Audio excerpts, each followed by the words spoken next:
Dipersilakan duduk kembali. Shalom. Ya, merdeka. Wah, sekali merdeka tetap merdeka. Slogan yang menarik. Sekali merdeka tetap merdeka. Tema kita adalah sekali merdeka tetap merdeka. Tetapi kalau kita melihat perjalanan kemerdekaan negeri ini secara bangsa, ya, kita diterima oleh bangsa-bangsa lain merdeka, tetapi bagaimana mengisi kemerdekaan itu? Ada merasa orang-orang yang belum merdeka. Hanya orang-orang tertentu yang menikmati kemerdekaan. Damai sejahtera Tuhan, supaya semua mengalami kemerdekaan. Ya, tema kita sekali merdeka, tetap merdeka, yaitu berbicara bagaimana kita sudah dibebaskan dari perbudakan dosa. Ya, dari belenggu dosa yang mencengkeram kita, bahwa semua manusia sudah jatuh ke dalam dosa dan telah kehilangan kemuliaan Allah. Upah dosa adalah maut. Jadi perjalanan manusia yang belum bertobat adalah menuju maut, neraka, dan itu adalah kuasa daripada iblis. Nah, hanya Yesus Tuhan yang dapat membebaskan manusia itu dari jurang maut. Yohanes 8 ayat 36 kita baca bersama-sama. Yohanes 8 ayat 36. Ya, 1, 2, 3. Jadi apabila anak itu memerdekakan kamu, kamu pun benar-benar merdeka. Kamu pun benar-benar merdeka. Bukan setengah merdeka, setengah bebas, setengahnya dijajah, bukan. Jadi apabila anak itu memerdekakan kamu, kamu pun benar-benar merdeka. Siapa yang dimaksud anak itu? Anak yang dapat memerdekakan manusia siapa? Ia adalah Yesus. Ya. Nah, mengapa Yesus dapat memerdekakan manusia? Ini menjadi satu pertanyaan. Kita harus paham betul. Nah, kita bersyukur, tetapi perlu diingatkan kembali supaya kita yakin bahwa anak itu, Yesus itu benar-benar telah memerdekakan kita. Ya, kenapa dia bisa memerdekakan kita? Karena Yesus itu adalah kebenaran. Nah, dosa adalah ketidakbenaran, kegelapan. Baca bersama-sama. 1, 2, 3. Dan kamu akan mengetahui kebenaran, dan kebenaran itu, ya, kamu akan mengetahui kebenaran. Siapakah kebenaran itu? Yesus berkata, akulah jalan dan kebenaran. Jadi kebenaran itu adalah Yesus. Kebenaran itu adalah anak itu sendiri.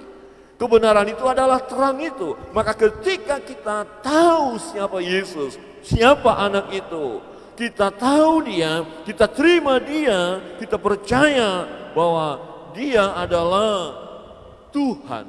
Allah itu sendiri yang turun ke dalam dunia menjadi manusia dengan satu tujuan, untuk memerdekakan manusia.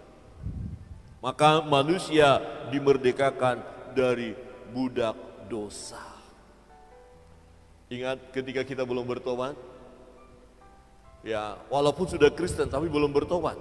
Ada loh, Kristen hanya agama saja, ya, tapi belum sungguh-sungguh datang kepada Tuhan. Hanya agamanya saja Kristen, tetapi masih diikat oleh dosa. Masih menyembah berhala, menyembah nenek moyang, menyembah leluhur. Ya, masih melakukan berbagai kejahatan. Nah, kejahatan yang kita lakukan itu, ya, adalah pekerjaan kegelapan, pekerjaan iblis yang mengikat kita, mencengkram kita. Berarti waktu kita melakukan berbagai kegelapan, berbagai kejahatan, kita masih belum merdeka. Masih diperbudak oleh dosa. Dulu saudara dan saya diperbudak oleh dosa.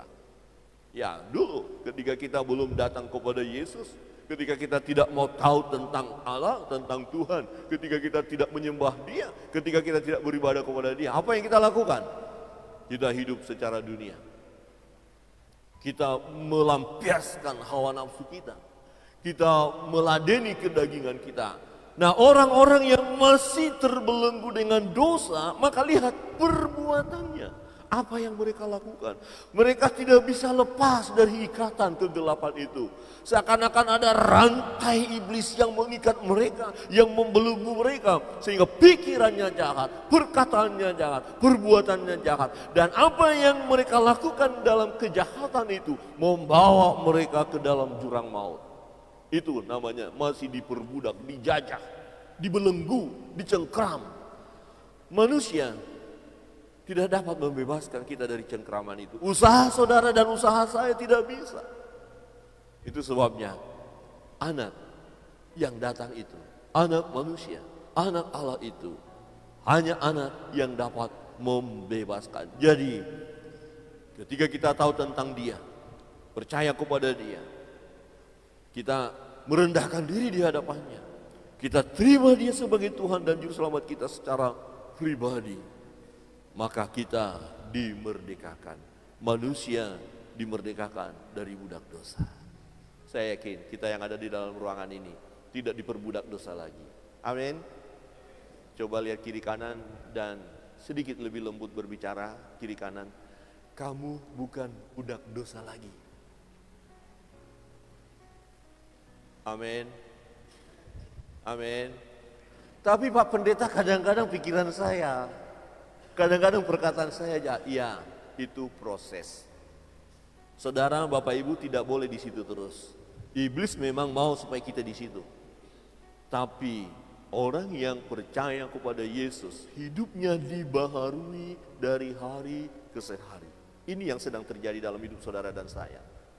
Apa saya tiba-tiba bisa jadi pendeta? Tidak, dulu hidup kacau. Apa Bapak Ibu tiba-tiba dengan senang mau duduk diam, mau mendengar firman, mau beribadah? Tidak. Mungkin dulu sangat kacau, hancur-hancuran, berantakan, ya tidak layaklah di hadapan Tuhan. Tapi Tuhan mengasihi kita. Amin. Bapak Ibu dikasihi Tuhan. Coba katakan kiri kanan, engkau dikasihi Tuhan. Ya. Terus satu lagi, itu sebabnya engkau diselamatkannya. Yakin selamat?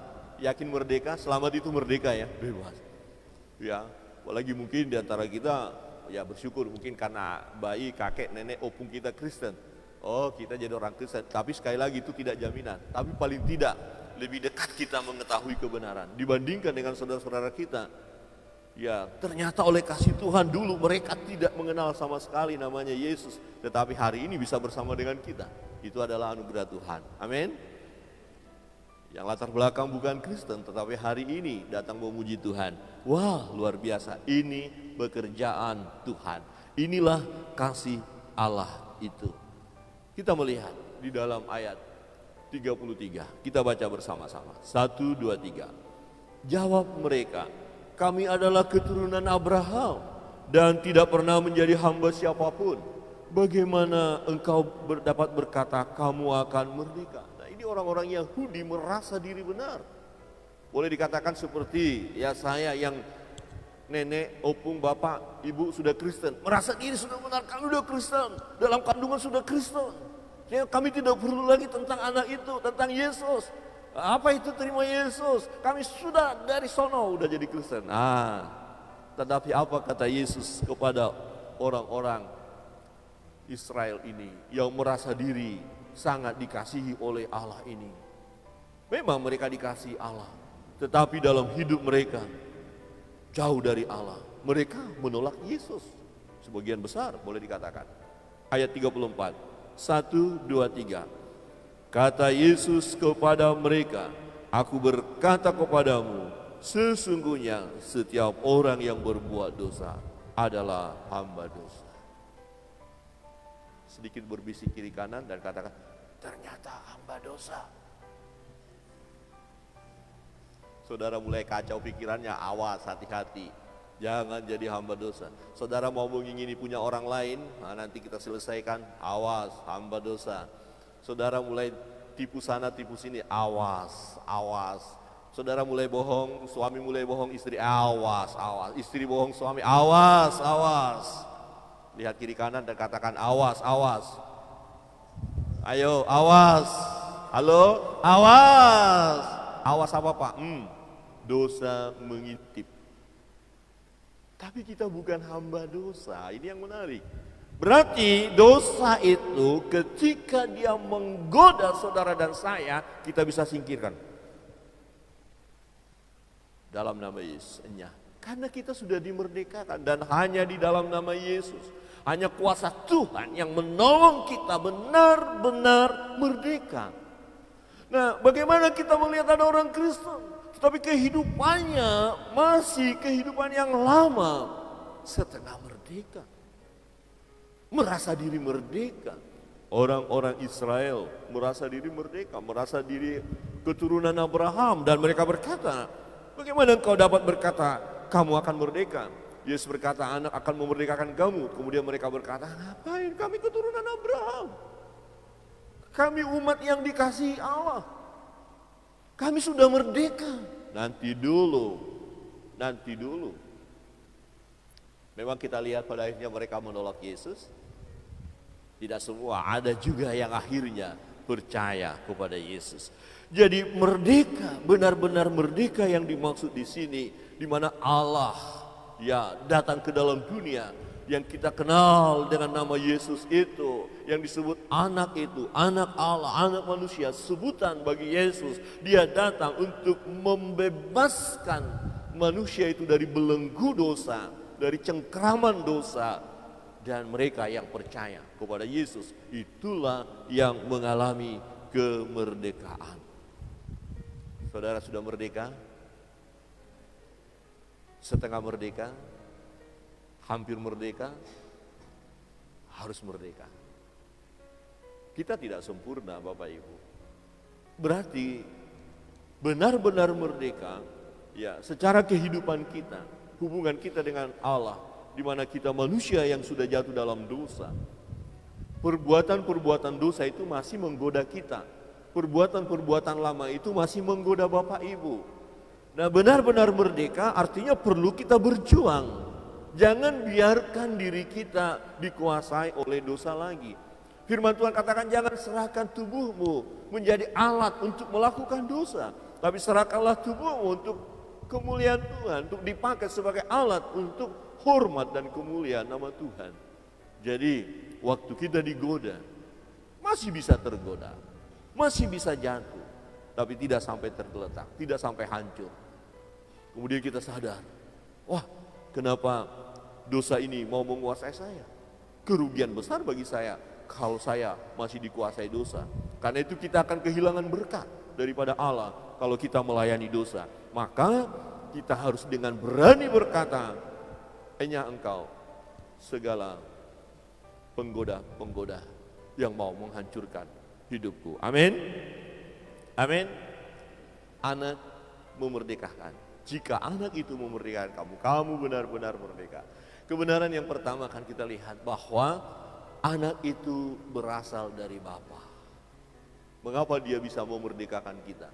Mengapa bisa dia melepaskan cengkraman dosa yang dahsyat? Mungkin ada orang berkata, oh hidupku sudah gelap, udah dalam keadaan, wah nggak jelas, nggak mungkin lagi layak di hadapan Tuhan. Dosaku sudah sangat besar, atau membunuh kah, berzina kah, mencuri segala macam. Mungkin dosa yang kita lakukan begitu luar biasa, begitu jahatnya diri kita ketika kita lihat dari perbuatan kita. Tetapi sekalipun seperti itu, ya anak dapat membebaskan kita dari kegelapan itu. Amin. Karena dia berkuasa atas segalanya. Ya, di ayat 18 dan 19 kita baca bersama-sama. 1, 2, 3. Akulah yang bersaksi tentang diriku sendiri, dan juga Bapa yang mengutus aku bersaksi tentang aku. Maka kata mereka kepadanya, di manakah Bapamu? Jawab Yesus, baik aku maupun Bapakku tidak kamu kenal. Jikalau sekiranya kamu mengenal aku, kamu mengenal juga Bapakku. Yesus mengatakan bahwa dia datang dari Bapa. Jelas, jangan ada di antara kita yang ragu lagi tentang itu. Karena dia datang dari Bapa, dia punya kuasa untuk membebaskan kita dari segala dosa dan kesalahan kita. Karena dia datang dari Bapa. Bapa dan anak adalah satu. Ya, Sebagaimana Bapa mengasihi kita, Anak pun mengasihi kita. Kasihnya tak dapat disangkal oleh dirinya, karena Dia adalah Allah yang Maha Kasih. Kasihnya berlaku untuk setiap orang, dan kasihnya itu telah kita terima. Amin. Tetapi masih banyak orang yang belum menerima kasihnya itu, karena mereka tidak tahu. Ini kita minggu ketiga dalam minggu misi, kita diingatkan, kita perlu memberitahukan kasih Allah itu kepada mereka, kasih Anak itu kepada mereka. Yesus berkata, Dia datang dari Bapa. Ayat 23, 1, 2, 3. Lalu Ia berkata kepada mereka, kamu berasal dari bawah, aku dari atas. Kamu dari dunia ini, aku bukan dari dunia ini. Jelas. Ya, hanya Dia yang datang dari surga. Dia juga yang kembali kepada surga. Karena Dia datang dari surga, datang ke dunia. Ketika Dia selesaikan tugas itu, penyelesaian masalah yang terutama itu, yaitu dosa itu. Hai maut, di mana sengatmu? Kata Yesus. Ketika Yesus sudah mengalami kemenangan, Dia naik ke surga. Hanya Dia yang dari surga yang turun, dan Dia juga yang naik ke surga. Yang lain belum ada. Tetapi nanti Dia akan datang kedua kali untuk menjemput saudara dan saya. Amin. Coba lihat kiri kanan dengan senyum dan katakan, siap dijemput. Pak Pendeta, pertanyaannya itu lo ngeri kali. Siap dijemput? Saudara tidak bisa berkata tidak siap. Kalau sudah dipanggil, sekali lagi, seringkali saya katakan seperti kakek nenek itu ya. Dia bilang pura-pura tidak dengar. Bapak Ibu tidak bisa pura-pura tidak dengar kalau sudah dipanggil. Kemarin pagi-pagi ya, kita tercengang mendengar berita ya. Flores, gempa luar biasa. Saya udah ada jatuh, ada yang mungkin terlambat dia larinya, ada kena juga itu ya. Menara pos semua. Ya itu fakta, itu kenyataan. Tapi kita tidak berkata itu karena dosa mereka. Jangan terlalu cepat memvonis. Ya memang pergerakan dunia ini sedang bergerak. Mungkin di bawah ini juga sedang bergerak, ini kita nggak tahu. Ya tiba-tiba ada benturan di bawah dan langsung brok, roboh ini semua. Kira-kira begini, kalau krek, Bapak Ibu saya lagi khotbah, lari atau tetap kita ada di dalam ruangan? Krek, saya mau bertanya, krek, Bapak Ibu lari atau tetap mendengar firman? Lari atau tetap? Yang lari angkat tangan. 1, 2. Yang tetap angkat tangan. Yang punya tangan di mana tangannya? Saya dulu pengalaman waktu gereja kita menghadap sana, waktu gempa yang di Lombok itu, betul krek bunyi. Saya lagi khotbah. Pemain musik bilang, sekali lagi krek saya lari. Pemain musik loh yang bilang begitu.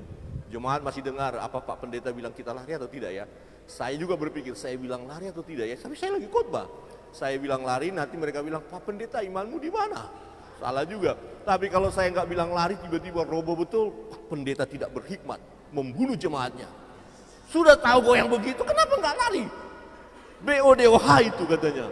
Bapak Ibu tahu BODOH? Bodoh katanya. Saya berpikir, Tuhan, saya lagi bicara ini Tuhan.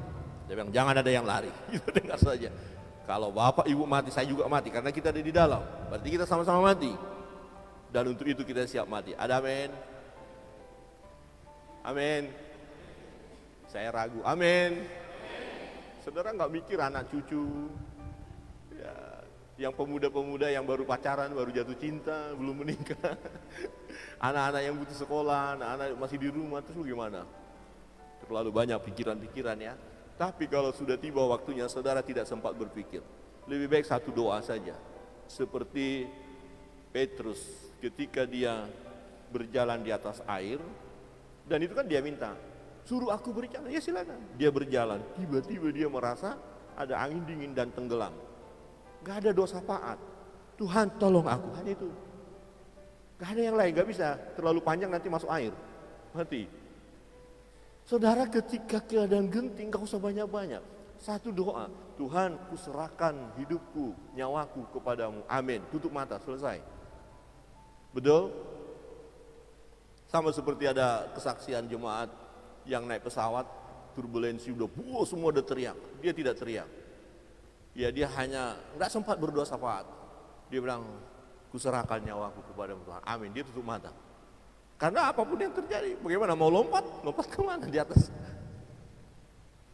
Saudara sudah siap menyerahkan nyawa? Amin.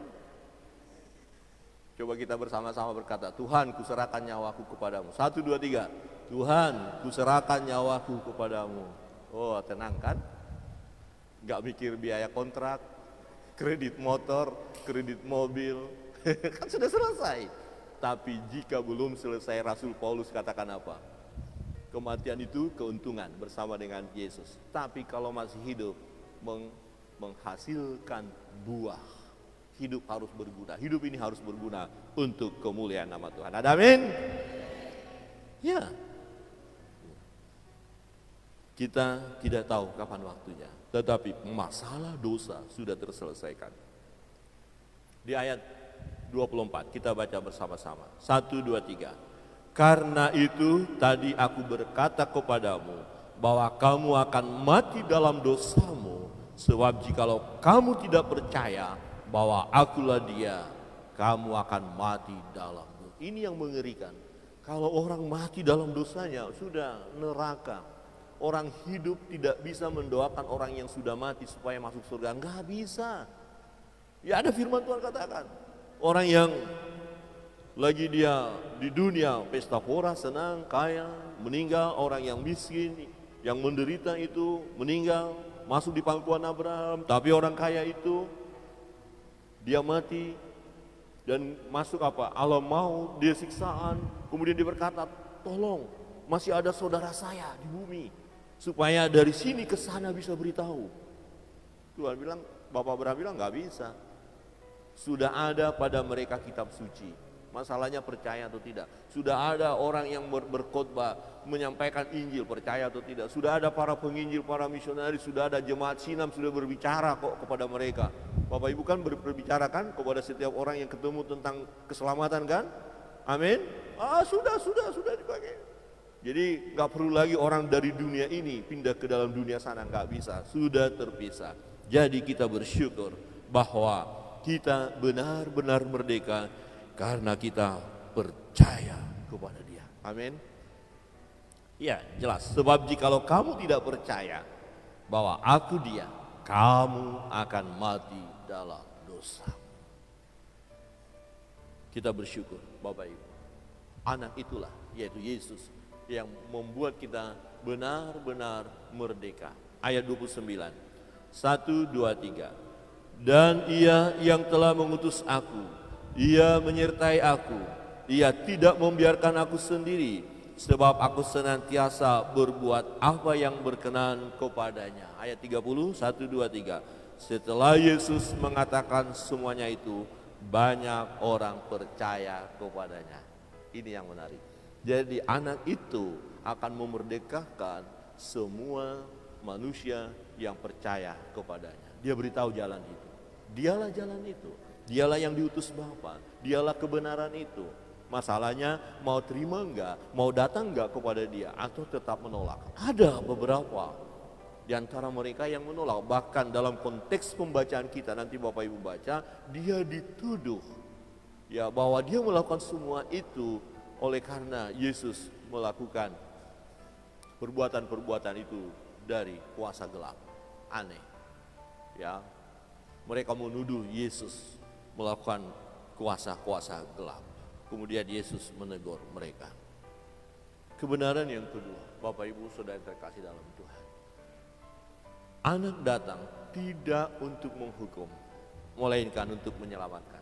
Yesus pernah berkata, aku datang untuk mencari dan menyelamatkan yang hilang. Aku tidak datang untuk menghakimi. Pada saat Dia datang pertama kali, bukan untuk menghakimi, tapi untuk kedua kali Dia akan datang sebagai hakim, raja di atas segala raja. Tapi ketika Dia datang ke dalam dunia untuk mencari dan menyelamatkan yang hilang. Satu contoh, ketika seorang perempuan yang tertangkap berbuat zina, dalam hukum Taurat harus dirajam dengan batu, dilempari dengan batu supaya mati. Tetapi Yesus tidak menghukum perempuan itu, melainkan membebaskannya. Dia datang untuk membebaskan perempuan yang sudah kedapatan berzina tidak bisa berkata tidak, aku tidak lakukan, tidak, sudah benar-benar dia lakukan dan harusnya dihukum. Tetapi ketika orang-orang membawa perempuan itu kepada Yesus supaya Yesus memberikan izin kepada mereka untuk melempari dengan batu. Tetapi apakah Yesus menyuruh mereka melempari dengan batu? Tidak. Yesus berkata, siapa yang tidak berdosa, biarkan dia yang pertama kali melempar perempuan yang berdosa ini. Ayat 10, kita baca sama-sama. 1, 2, 3. Lalu Yesus bangkit, berdiri dan berkata kepadanya, hai perempuan, di manakah mereka? Tidak adakah seorang yang menghukum engkau? Itu setelah Yesus berkata, siapa yang gak berdosa? Silakan kamu hukum dia. Yang gak berdosa lempar dia dengan batu. Ayo yang gak berdosa. Ternyata semua manusia sadar dia berdosa. Saya sadar saya orang berdosa, gak bisa menghakimi orang lain. Saya berdosa, saudara berdosa, bapak ibu berdosa. Dan ketika orang-orang membawa perempuan yang berdosa itu menuntut sebagai hukum Musa, hukum Taurat, berkata lempari dengan batu, bunuh orang itu. Tapi Yesus berkata, siapa yang gak berdosa, lempar silakan. Tetapi tak seorang pun yang melempar perempuan itu, karena tidak punya hak untuk itu. Di ayat 11 kita baca bersama-sama. 1, 2, 3. Jawabnya, tidak ada Tuhan. Lalu kata Yesus, aku pun tidak menghukum engkau. Pergilah dan jangan berbuat dosa lagi mulai sekarang. Aku pun tidak menghukum kamu. Jadi hukum Taurat membelenggu orang ini mestinya dilempar dengan batu, dibunuh.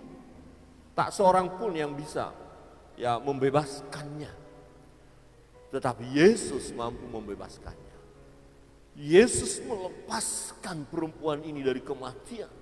Betapa bahagianya perempuan itu, di mana dia dihakimi, merasa malu, dia tertunduk, semua mata memandang kepada dia, semua tangan menunjuk kepada dia, semua kata-kata berkata lempari dengan batu, ini penjina, ini pendosa, ini orang yang rusak, ini orang yang hancur, orang yang tidak layak. Dibawa kepada Yesus, orang ini harus dieksekusi. Semua orang-orang merasa diri benar dan menghakimi perempuan itu. Tersiksa. Kalau kita di dalam posisi perempuan itu tentu tersiksa. Ini sebenarnya bukan maunya saya. Saya tergoda, saya masalah, banyak yang masalah apa, macam-macam masalah sehingga saya berbuat dosa. Tapi keadaan saya sekarang seperti ini dan saya siap untuk dibunuh, dilempari dengan batu. Tetapi di situ ada Yesus. Orang-orang meminta supaya Yesus mengizinkan mereka untuk melempari perempuan itu dengan batu. Tapi Yesus berkata, siapa yang gak berdosa silakan. Ternyata tak seorang pun.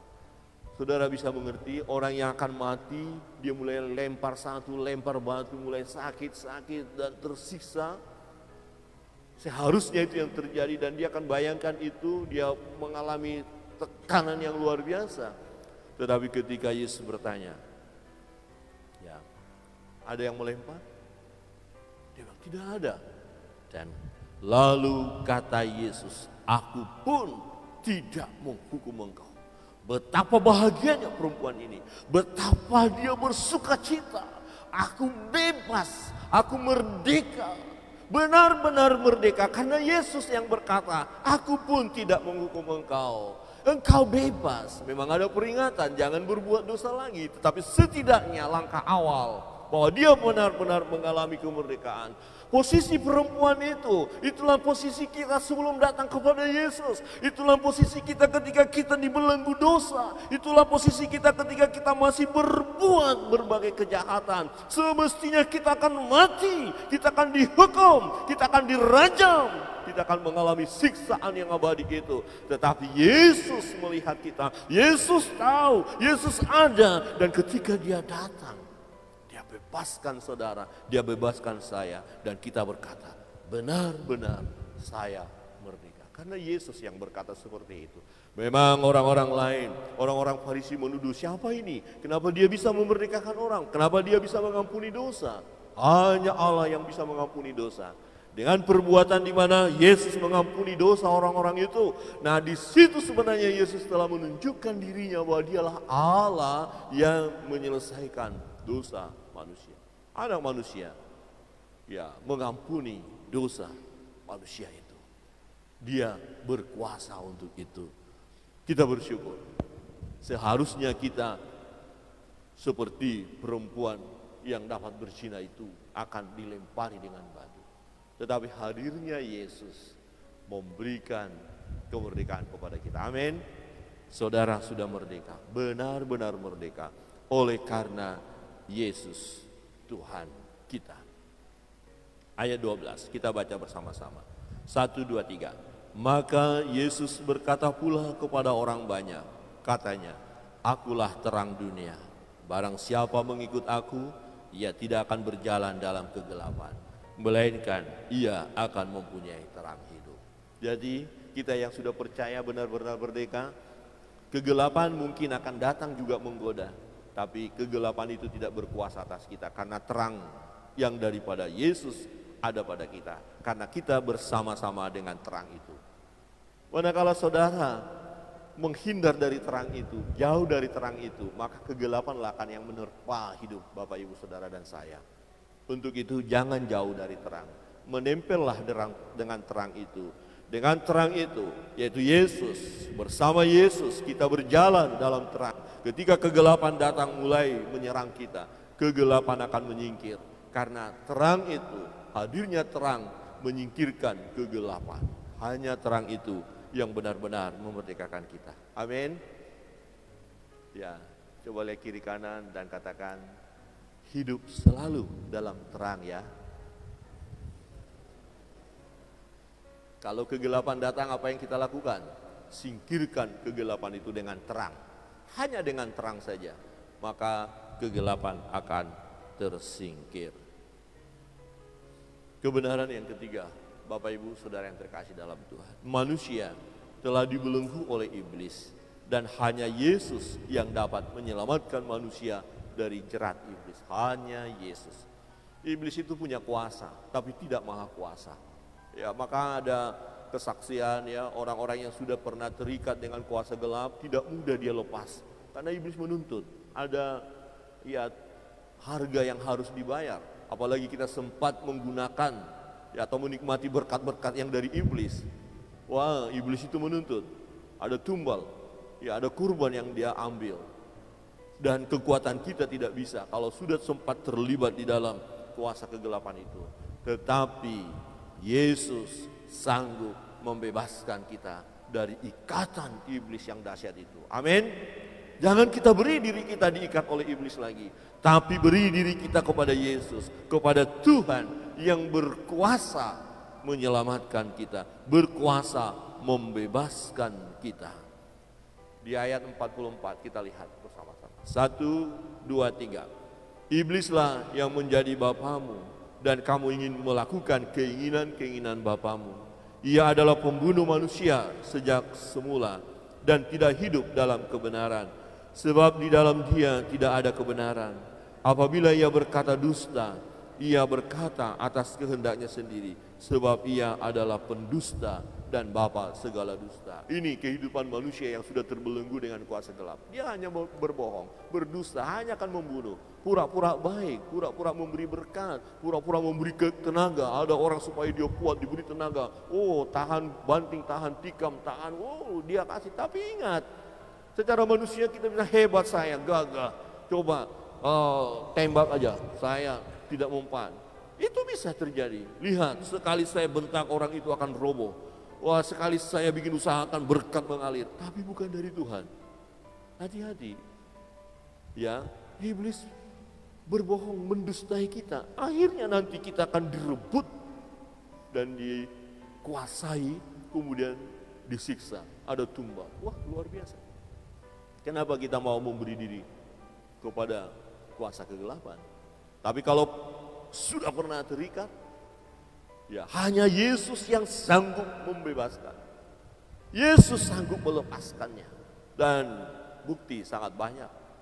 Ya, orang-orang yang tadinya mengabdi kepada kuasa kegelapan, kepada iblis, oleh karena kasih Tuhan, Orang-orang itu akhirnya datang kepada Yesus, menyembah Yesus dan meninggalkan perbuatan-perbuatan yang lama. Dan Yesus menegur mereka. Ya, ketika mereka menuduh Yesus melakukan perbuatan itu ya dengan kuasa gelap, Yesus tegur mereka. Ya, iblis bapak pendusta. Ya, dengan keras Yesus mengatakan itu. Mengapa? Karena mereka menolak Yesus. Ya, ayat 45. Kita baca sama-sama. 1, 2, 3. Tetapi karena aku mengatakan kebenaran kepadamu, kamu tidak percaya kepadaku. Nah, Yesus mengatakan kebenaran. Mereka tidak percaya. Nah, yang tidak percaya kepada kebenaran hanya iblis. Karena di dalam iblis tidak ada kebenaran. Maka dikatakan bahwa ia adalah pembunuh manusia sejak semula dan tidak hidup dalam kebenaran. Jadi kalau ada yang menyampaikan kebenaran, orang itu menolak kebenaran, orang yang menolak kebenaran ini bersumber dari iblis atau dipengaruhi oleh iblis. Karena kebenaran akan bertolakan terus dengan ketidakbenaran. Maka kita anak-anak Tuhan harus terus ada di dalam kebenaran. Amin. Karena kebenaran itu memerdekakan kita. Coba lihat kiri kanan sekali lagi dan katakan dengan lemah lembut ya, ini pesan ya, pesan kiri kanan ya. Ya, hidup dalam kebenaran. Memang ada yang menggoda supaya tidak benar. Singkirkan itu penggoda. Di ayat 51, mari kita baca bersama-sama. 1, 2, 3. Aku berkata kepadamu, sesungguhnya barang siapa menuruti firmanku, ia tidak akan mengalami maut sampai selama-lamanya. Inilah firman Allah yang menghidupi kita. Firman. Dan Yesus sendiri yang berkata, firmanku. Kalau Yesus berkata firmanku, berarti dia adalah Allah. Jadi mari dengarkan firman Tuhan. Dengarkan suara Yesus. Dengarkan perkataan Allah. Rendahkan diri terus di hadapan Tuhan. Dan hanya dia yang benar-benar memerdekakan kita. Jadi kita mau berkata begini, kita sudah dimerdekakan. Sekali merdeka tetap merdeka, amin. Karena apa? Akan ada lagi yang mau menjajah kita. Akan ada yang mau menyiksa kita, mau memporak-porandakan hidup kita, mau membawa kita kepada kegelapan. Tapi posisi merdeka kita sudah terima. Dan yakin oleh karena Yesus, Putra Allah yang tunggal itu yang datang ke dalam dunia mencari dan menyelamatkan yang hilang. Dan dulu kita hilang dan sudah ditemukan, diselamatkan karena kita respon kepada dia, kita percaya kepada dia. Posisi kita, firman Tuhan katakan, yang percaya kepadanya diberi kuasa untuk menjadi anak-anak Allah. Merdeka, kita anak-anak Allah. Ketika ada godaan-godaan, harus kita tolak. Karena kita tahu kebenaran. Untuk itu, mari hidup sesuai dengan firman. Renungkan firman itu siang dan malam. Pelajari, dengarkan firman Allah. Maka benar-benar kita merdeka. Jadi percayalah, oleh Yesus kita benar-benar merdeka. Bukan setengah merdeka. Walaupun pernah mengalami jatuh. Walaupun masih ada yang satu ini belum terselesaikan. Tapi kita sudah merdeka dan selesaikan. Ya, amin. Coba lihat kiri kanan dan katakan, kalau ada yang mau diselesaikan, selesaikan segera. Ya, oke. 1, 2, 3. Kalau ada yang mau diselesaikan, selesaikan segera. Sebab kita tidak tahu waktunya loh ya. Karena kalau sudah dipanggil tidak bisa menolak, tapi kita sudah selesai, tidak ada masalah. Bapak Ibu Saudara yang terkasih dalam Tuhan, memperingati kemerdekaan negeri ini sekaligus memperingati kemerdekaan kita. Kita sudah merdeka. Anak benar-benar memerdekakan kita. Semua manusia yang sudah dibelenggu dosa tadi, kita merdeka, kita bebas, kita menang. Kenapa? Karena anak itu berasal dari Allah. Karena anak itu sendiri adalah Allah yang datang ke dalam dunia. Artinya dia berkuasa. Berkuasa segalanya. Andalkan Yesus, andalkan dia. Sebab dia datang untuk menyelamatkan, bukan untuk menghakimi kita. Oke, kita keadaan berdosa, kemudian kita datang kepada Yesus. Apakah Yesus menghukum kita? Sama seperti perempuan yang berzina itu? Tidak. Dibebaskannya kita. Pergilah, aku pun tidak menghukum engkau. Jangan berbuat dosa lagi. Artinya diberi kesempatan untuk hidup, diberi kesempatan untuk menikmati anugerah Tuhan, diberi kesempatan untuk menikmati kuasa Allah, kebebasan dari ikatan belenggu dosa itu.